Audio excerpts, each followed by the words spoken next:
ਵਾਹਿਗੁਰੂ ਜੀ ਕਾ ਖਾਲਸਾ, ਵਾਹਿਗੁਰੂ ਜੀ ਕੀ ਫਤਿਹ। ਸਿੱਖ ਧਰਮ ਦੇ ਬਾਨੀ ਧੰਨ ਧੰਨ ਗੁਰੂ ਨਾਨਕ ਸਾਹਿਬ ਜੀ, ਜਿਨ੍ਹਾਂ ਨੇ ਸਾਦੇ ਸਰਲ ਧਰਮ ਦੀ ਗੱਲ ਕਰਕੇ ਲੋਕਾਈ ਨੂੰ ਪਿਆਰ ਕਰਨ ਲਈ ਪ੍ਰੇਰਿਤ ਕੀਤਾ ਅਤੇ ਵਹਿਮਾਂ ਭਰਮਾਂ ਪਖੰਡਾਂ ਤੋਂ ਬਚਣ ਲਈ ਆਖਿਆ। ਇਸੇ ਕੜੀ ਤਹਿਤ ਸਿੱਖ ਇਤਿਹਾਸ ਅੰਦਰ ਆਰਤੀ ਨਾਮਕ ਸਾਖੀ ਦਾ ਜ਼ਿਕਰ ਮਿਲਦਾ ਹੈ।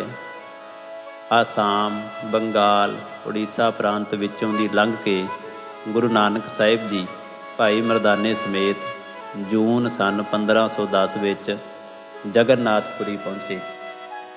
ਸਤਿਗੁਰ ਜੀ ਸੰਮਤ 1567 ਵਿੱਚ ਉਸ ਸਮੇਂ ਪੁਰੀ ਪਹੁੰਚੇ ਜਦੋਂ ਰੱਥ ਯਾਤਰਾ ਕੱਢੀ ਜਾਣੀ ਸੀ। ਦੂਰੋਂ ਦੂਰੋਂ ਅਨੇਕਾਂ ਹਿੰਦੂ ਉੱਥੇ ਇਕੱਠੇ ਹੋ ਰਹੇ ਸਨ। ਉੱਥੇ ਮੂਰਤੀ ਬਾਰੇ ਇੱਕ ਕਥਾ ਪ੍ਰਚਲਿਤ ਸੀ ਕਿ ਉਸ ਨੂੰ ਦੇਵਤਿਆਂ ਦੇ ਮਿਸਤਰੀ ਨੇ ਬਣਾਇਆ ਹੈ ਅਤੇ ਬ੍ਰਹਮਾ ਨੇ ਮੁਕੰਮਲ ਕਰਕੇ ਆਪਣੇ ਹੱਥੀਂ ਉਸ ਮੂਰਤੀ ਦਾ ਸਥਾਪਨ ਕੀਤਾ ਹੈ। ਇਸ ਤਰ੍ਹਾਂ ਦੀ ਮੂਰਤੀ ਬਾਰੇ ਲੋਕਾਂ ਦਾ ਖਿਆਲ ਸੁਭਾਵਿਕ ਹੀ ਧਾਰਮਿਕ ਪੱਧਰ ਵਾਲਾ ਹੋਣ ਕਰਕੇ ਉਸ ਮੂਰਤੀ ਬਾਰੇ ਜਗਤ ਦਾ ਨਾਥ ਪੰਡਿਤਾਂ ਦੇ ਕਹਿਣ 'ਤੇ ਮੰਨ ਲੈਣਾ ਆਪ ਮੁਹਾਰੇ ਬਣ ਜਾਂਦਾ ਹੈ। ਮੂਰਤੀ ਪੂਜਕ ਲੋਕ ਸ਼ਾਮ ਵੇਲੇ ਮੂਰਤੀ ਦੀ ਆਰਤੀ ਕਰਿਆ ਕਰਦੇ ਸਨ। ਆਰਤੀ ਦਾ ਅਰਥ ਹੈ ਦੀਵੇ ਘੁਮਾ ਕੇ ਪੂਜਾ ਕਰਨੀ। ਹਿੰਦੂ ਮਰਿਆਦਾ ਅਨੁਸਾਰ ਸੁਗੰਧੀਆਂ ਸਮੇਤ ਜਗਦੇ ਦੀਵੇ 4 ਵਾਰੀ ਮੂਰਤੀ ਦੇ ਚਰਨਾਂ ਤੋਂ ਘੁਮਾਈਦੇ ਹਨ। 2 ਵਾਰੀ ਨਾਭੀ ਤੋਂ, 1 ਵਾਰੀ ਮੂੰਹ ਤੋਂ ਅਤੇ 7 ਵਾਰੀ ਸਾਰੇ ਸਰੀਰ ਤੋਂ ਘੁਮਾਏ ਜਾਂਦੇ ਹਨ। ਦੀਵਿਆਂ ਦੀ ਗਿਣਤੀ 1 ਤੋਂ ਲੈ ਕੇ ਸੈਂਕੜੇ ਤੱਕ ਹੋ ਸਕਦੀ ਹੈ। ਹਰੇਕ ਹਿੰਦੂ ਮੰਦਰ ਵਿੱਚ ਆਰਤੀ ਦੀ ਮਰਿਆਦਾ ਕੀਤੀ ਜਾਂਦੀ ਹੈ। ਜਿਤਨੀ ਕਿਸੇ ਮੂਰਤੀ ਦੀ ਮਹਾਨਤਾ, ਉਤਨੀ ਹੀ ਸ਼ਾਨ ਨਾਲ ਉਸ ਦੀ ਆਰਤੀ। ਜਗਨਨਾਥ ਦੀ ਮੂਰਤੀ ਬਾਰੇ ਤਾਂ ਸ਼ਰਧਾ ਹੀ ਇਹ ਹੈ ਕਿ ਉਸ ਦਾ ਘੜਨਹਾਰ ਦੇਵਤਿਆਂ ਦਾ ਮਿਸਤਰੀ ਸੀ ਅਤੇ ਸਥਾਪਨ ਕਰਨ ਵਾਲਾ ਬ੍ਰਹਮਾ ਆਪ ਸੀ। ਜਦੋਂ ਸਤਿਗੁਰੂ ਨਾਨਕ ਦੇਵ ਜੀ ਪੁਰੀ ਪਹੁੰਚੇ ਤਦੋਂ ਉਸ ਮੂਰਤੀ ਦਾ ਸਥਾਪਨ ਦਿਹਾੜਾ ਸੀ। ਦੂਰ ਦੂਰ ਦੇਸ਼ਾਂ ਤੋਂ ਅਨੇਕਾਂ ਹਿੰਦੂ ਇਕੱਠੇ ਹੋਏ ਸਨ। ਸ਼ਾਮ ਵੇਲੇ ਬੜੀ ਸ਼ਾਨ ਨਾਲ ਉਸ ਆਰਤੀ ਦੀ ਤਿਆਰੀ ਸ਼ੁਰੂ ਹੋਈ। ਸਤਿਗੁਰੂ ਜੀ ਨੂੰ ਸੁਲਤਾਨਪੁਰੋਂ ਚੱਲਿਆਂ ਪੌਣੇ 3 ਸਾਲ ਹੋ ਚੁੱਕੇ ਸਨ।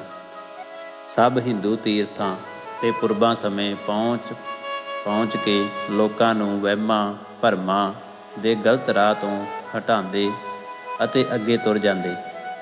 ਇਹ ਖਬਰਾਂ ਉਹਨਾਂ ਦੇ ਆਪ ਅੱਪੜਨ ਤੋਂ ਪਹਿਲਾਂ ਹੀ ਤੀਰਥਾਂ ਉੱਤੇ ਜਾ ਪਹੁੰਚਦੀਆਂ ਸਨ। ਤੀਰਥਾਂ ਤੇ ਪੁਰਬਾਂ ਦੀ ਰਾਹੀਂ ਉਹਨਾਂ ਦੇ ਪ੍ਰਚਾਰੇ ਖਿਆਲਾਂ ਦੀ ਚਰਚਾ ਬਹੁਤ ਚੱਲ ਚੁੱਕੀ ਸੀ। ਜਦੋਂ ਉਹ ਪੁਰੀ ਅੱਪੜੇ ਤਾਂ ਪਾਂਡਿਆਂ ਨੇ ਉਹਨਾਂ ਨੂੰ ਜਗਨਨਾਥ ਦੀ ਆਰਤੀ ਵਿੱਚ ਸ਼ਾਮਿਲ ਹੋਣ ਲਈ ਉਚੇਚੀ ਪ੍ਰੇਰਨਾ ਕੀਤੀ। ਲੋਕਾਂ ਉੱਤੇ ਅਜਿਹੀਆਂ ਰੀਤਾਂ ਦਾ ਪ੍ਰਭਾਵ ਪਾਉਣ ਲਈ ਅਸਲ ਵਿੱਚ ਕਈ ਢੰਗਾਂ ਦੀ ਸਹਾਇਤਾ ਲਈ ਜਾਂਦੀ ਹੈ। ਸ਼ਾਮ ਦੇ ਵੇਲੇ ਫਾਨੂਸਾਂ ਦੀ ਜਗਮਗ, ਸੰਗਮਰਮਰੀ ਕੰਧਾਂ ਤੇ ਫਰਸ਼ਾਂ ਦੀ ਝਿਲਮਿਲ, ਸਾਰੇ ਕਮਰੇ ਵਿੱਚ ਕਈ ਤਰ੍ਹਾਂ ਦੀਆਂ ਸੁਗੰਧੀਆਂ ਦਾ ਖਿਲਾਰ, ਮਨੋਹਰ ਸੁਰ ਲੈ, ਨਰ ਨਾਰੀਆਂ ਦੀ ਮਿਲਵੀ ਸੁਰ ਦਾ ਗੀਤ, ਲੱਖਾਂ ਰੁਪਈਆਂ ਦੇ ਹੀਰੇ ਜਵਾਹਰਾਂ ਨਾਲ ਜੜੇ ਹੋਏ ਸੋਨੇ ਦੇ ਥਾਲਾਂ ਆਦਿਕ ਦਾ ਦਿਖਾਵਾ ਸਧਾਰਨ ਮਨੁੱਖ ਉੱਤੇ, ਜਿਸ ਨੇ ਸਾਰੀ ਉਮਰ ਲਕਸ਼ਮੀ ਦਾ ਅਜਿਹਾ ਮਿਲਵਾਂ ਲਿਸ਼ਕਾਰਾ ਕਦੇ ਵੀ ਵੇਖਿਆ ਨਹੀਂ ਹੁੰਦਾ, ਇਉਂ ਪ੍ਰਭਾਵ ਪੈਂਦਾ ਹੈ ਜਿਵੇਂ ਉਹ ਮਾਤ ਲੋਕ ਵਿੱਚੋਂ ਉੱਠ ਕੇ ਕਿਤੇ ਦੇਵ ਲੋਕ ਵਿੱਚ ਪਹੁੰਚ ਗਿਆ ਹੋਵੇ। ਭੋਲੇ ਲੋਕ ਲਕਸ਼ਮੀ ਦੇ ਲਿਸ਼ਕਾਰੇ ਨੂੰ ਬੈਕੁੰਠ ਦੇ ਝਲਕਾਰੇ ਸਮਝ ਕੇ ਪਾਂਡਿਆਂ ਦੀ ਬੇਅੰਤ ਆਮਦਨ ਦਾ ਕਾਰਨ ਵੀ ਬਣ ਜਾਂਦੇ ਹਨ। ਸਤਿਗੁਰੂ ਜੀ ਨੇ ਉਸ ਭਰੇ ਇਕੱਠ ਵਿੱਚ ਲੋਕਾਂ ਨੂੰ ਇਹ ਸਾਰਾ ਭੇਦ ਦੱਸਿਆ ਅਤੇ ਸਮਝਾਇਆ ਕਿ ਇਹ ਮੂਰਤੀਆਂ ਮਨੁੱਖ ਦੇ ਆਪਣੇ ਹੱਥਾਂ ਦੀਆਂ ਬਣੀਆਂ ਹੋਈਆਂ ਹਨ। ਇਹ ਜਗਤ ਦਾ ਨਾਥ ਨਹੀਂ ਹੋ ਸਕਦੀਆਂ। ਜਗਤ ਦਾ ਨਾਥ ਇੱਕੋ ਹੀ ਹੈ ਜਿਸ ਨੇ ਇਸ ਜਗਤ ਨੂੰ ਪੈਦਾ ਕੀਤਾ ਹੈ। ਉਸ ਦੀ ਸਿਫਤ ਸਲਾਹ, ਉਸ ਦੀ ਆਰਤੀ ਸਾਰੀ ਕੁਦਰਤ ਵਿੱਚ ਆਪ ਹੀ ਹੋ ਰਹੀ ਹੈ। ਮੂਰਤੀਆਂ ਅੱਗੇ ਨੱਕ ਰਗੜਨੇ ਛੱਡ ਕੇ ਉਸ ਸਿਰਜਣਹਾਰ ਦੀ ਯਾਦ ਵਿੱਚ ਜੁੜਨਾ ਚਾਹੀਦਾ ਹੈ। ਸਾਨੂੰ ਆਰਤੀ ਕਰਨ ਦੀ ਲੋੜ ਨਹੀਂ, ਬਲਕਿ ਉਸ ਪਰਮਾਤਮਾ ਦੀ ਆਪ ਮੁਹਾਰੇ ਹੋ ਰਹੀ ਆਰਤੀ ਦੇ ਵਿੱਚ ਸ਼ਾਮਿਲ ਹੋਣਾ ਸਿੱਖਣਾ ਚਾਹੀਦਾ ਹੈ।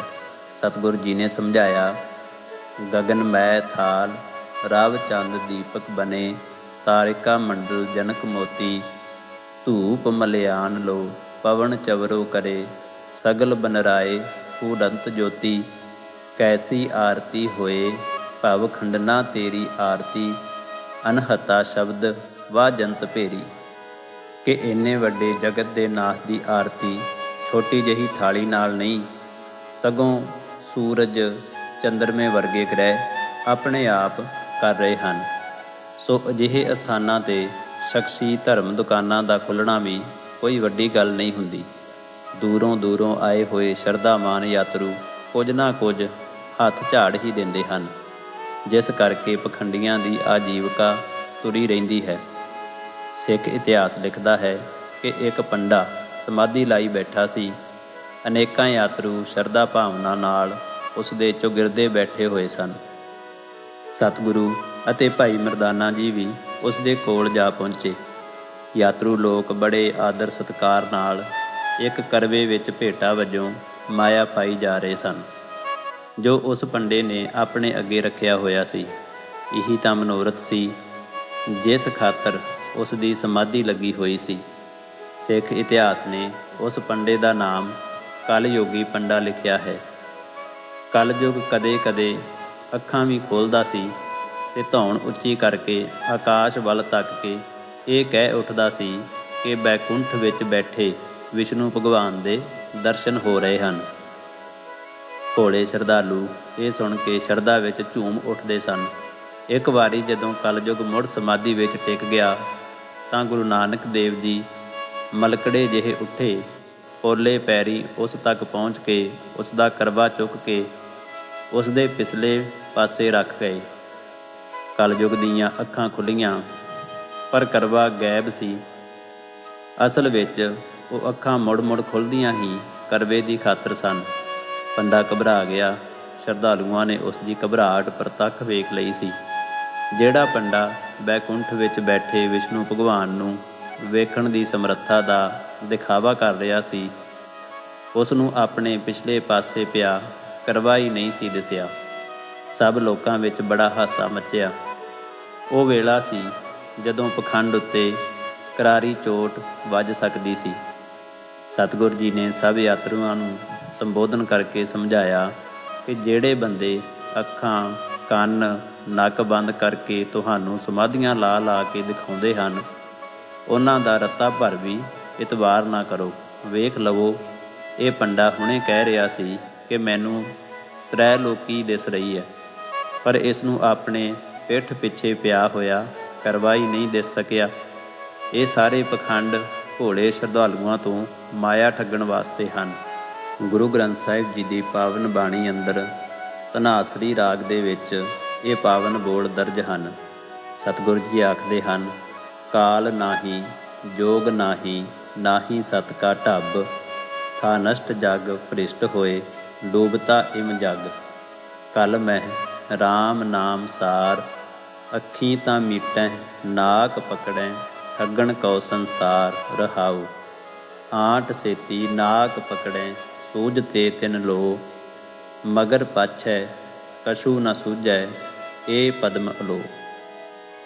ਅਸਥਾਨਕ ਅਤੇ ਦੂਰ ਦਰਾਡੇ ਤੋਂ ਚੱਲ ਕੇ ਆਏ ਯਾਤਰੀਆਂ ਨੂੰ ਸਤਿਗੁਰੂ ਜੀ ਨੇ ਸਮਝਾਇਆ ਕਿ ਆਚਰਨ ਨੂੰ ਉੱਚਾ ਕਰਨ ਲਈ ਇਹ ਰਸਤਾ ਨਹੀਂ ਹੈ। ਮਨੁੱਖਾ ਜਨਮ ਇਹਨਾਂ ਪਖੰਡਾਂ ਵਿੱਚ ਜ਼ਾਇਆ ਕਰਨ ਲਈ ਨਹੀਂ ਮਿਲਿਆ। ਅਣਜਾਣ ਲੋਕਾਂ ਨੂੰ ਠੱਗਣ ਲਈ ਇਹ ਪਖੰਡੀ ਲੋਕ ਮੁਸਲਮਾਨਾਂ ਨੂੰ ਤਾਂ ਮਲੇਸ਼ ਆਖ ਕੇ ਨਫ਼ਰਤ ਕਰਦੇ ਹਨ, ਪਰ ਇਹਨਾਂ ਦੇ ਆਪਣੇ ਅੰਦਰ ਧਰਮ ਦਾ ਕਿਤੇ ਕੋਈ ਨਾਮ ਨਿਸ਼ਾਨ ਤੱਕ ਨਹੀਂ ਹੈ। ਬਚੋ ਇਹਨਾਂ ਪਖੰਡੀਆਂ ਤੋਂ ਤੇ ਇਹਨਾਂ ਦੇ ਖਿਲਾਰੇ ਹੋਏ ਭਰਮ ਜਾਲ ਤੋਂ। ਪਰਮਾਤਮਾ ਦੀ ਯਾਦ ਹੀ ਜ਼ਿੰਦਗੀ ਦਾ ਸਹੀ ਰਸਤਾ ਹੈ, ਕਿਉਂਕਿ ਸਿਮਰਨ ਦੀ ਬਰਕਤ ਨਾਲ ਮਨੁੱਖ ਨੂੰ ਮਾਇਆ ਦੇ ਮੋਹ ਤੋਂ ਖਲਾਸੀ ਮਿਲਦੀ ਹੈ। ਪਖੰਡ ਦੀ ਕਲੀ ਖੁੱਲ੍ਹਦੀ ਆਪਣੀ ਅੱਖੀਂ ਵੇਖ ਕੇ ਅਨੇਕਾਂ ਬੰਦਿਆਂ ਨੂੰ ਗੁਰੂ ਨਾਨਕ ਸਾਹਿਬ ਜੀ ਦੀ ਗੱਲ ਜਚ ਗਈ। ਕਲਯੁਗ ਦਾ ਮਨ ਵੀ ਮੰਨ ਗਿਆ ਤੇ ਉਹ ਸਤਿਗੁਰੂ ਜੀ ਦਾ ਨਾਮ ਲੇਵਾ ਸ਼ਰਧਾਲੂ ਬਣ ਗਿਆ। ਮੰਦਰ ਦੇ ਸਾਹਮਣੇ ਜਿੱਥੇ ਸਤਿਗੁਰੂ ਜੀ ਟਿਕੇ ਸਨ, ਉੱਥੇ ਉਹਨਾਂ ਦੇ ਆਗਮਨ ਦੀ ਯਾਦ ਵਿੱਚ ਇੱਕ ਸੁੰਦਰ ਅਸਥਾਨ ਬਣਿਆ ਹੋਇਆ ਹੈ, ਜਿਸ ਦਾ ਨਾਮ ਮੰਗੂ ਮੱਠ ਹੈ। ਸਮੁੰਦਰ ਦੇ ਕੰਢੇ ਇੱਕ ਖੂਹੀ ਵੀ ਹੈ, ਜਿੱਥੋਂ ਉਹ ਪੀਣ ਲਈ ਪਾਣੀ ਵਰਤਦੇ ਰਹੇ। ਉਸ ਦਾ ਪਾਣੀ ਬੜਾ ਮਿੱਠਾ ਤੇ ਸੁਆਦਲਾ ਹੈ।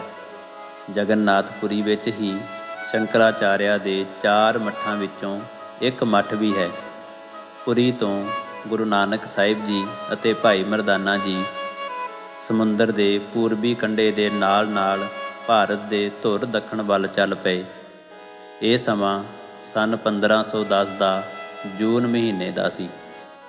ਸਾਖੀਕਾਰ ਲਿਖਦਾ ਹੈ, ਤਬ ਗੁਰੂ ਬਾਬਾ ਨਾਨਕ ਜੀ 3 ਬਰਸ ਪੂਰਬ ਕੀ ਧਰਤੀ ਸਭ ਦੇਖੀ, ਫਿਰ ਪੂਰਬ ਕੀ ਧਰਤੀ ਤੇ ਦੱਖਣ ਕੀ ਧਰਤੀ ਕਉ ਰਮੇ।